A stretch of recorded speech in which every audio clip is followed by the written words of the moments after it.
दिल्ली में हुई INDIA गठबंधन रैली के बाद प्रधानमंत्री नरेंद्र मोदी ने उत्तराखंड के रुद्रपुर में लोकसभा चुनाव के तहत रैली करते हुए शंखनाद किया है।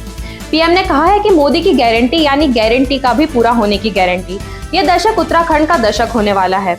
आज की हमारी रिपोर्ट भी इसी विषय पर है। चलिए आपको बताते हैं पीएम ने अपने संबोधन में क्या कहा और क्या है उनका तीसरे टर्म का एक्शन प्लान।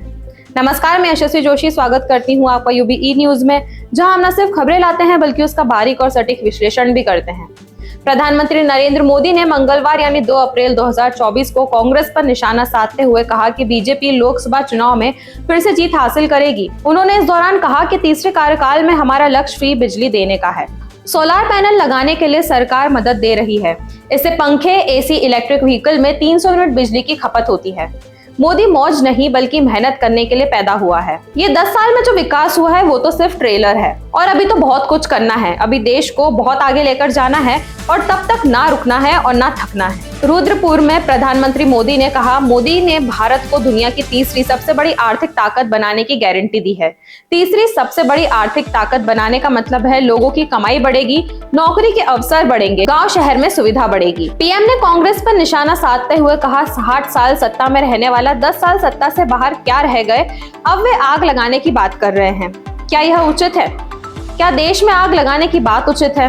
इमरजेंसी की मानसिकता वाली कांग्रेस का भरोसा लोकतंत्र में नहीं रहा। कांग्रेस देश को अराजकता की तरफ झोंकना चाहती है। पीएम मोदी ने कहा कि इस चुनाव में 2 खेमे हैं। हम लोग ईमानदारी, दूसरी तरफ भ्रष्टाचारी, धमकी और गाली दे रहे हैं।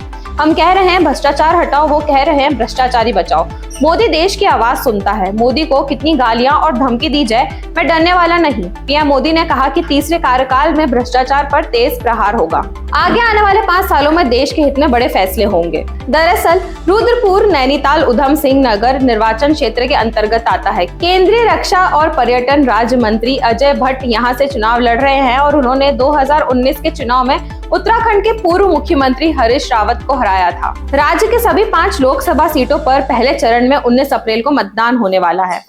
तो यह थी हमारी आज की खास रिपोर्ट और आपको हमारे कार्यक्रम कैसा लगा, अपने विचार हमसे जरूर साझा करें। वीडियो पसंद आए तो इसे लाइक और शेयर करें, साथ ही चैनल को सब्सक्राइब जरूर करें। UBE न्यूज आपके लिए लाता रहेगा देश विदेश से जुड़ी ऐसी खबरें। तब तक के लिए धन्यवाद।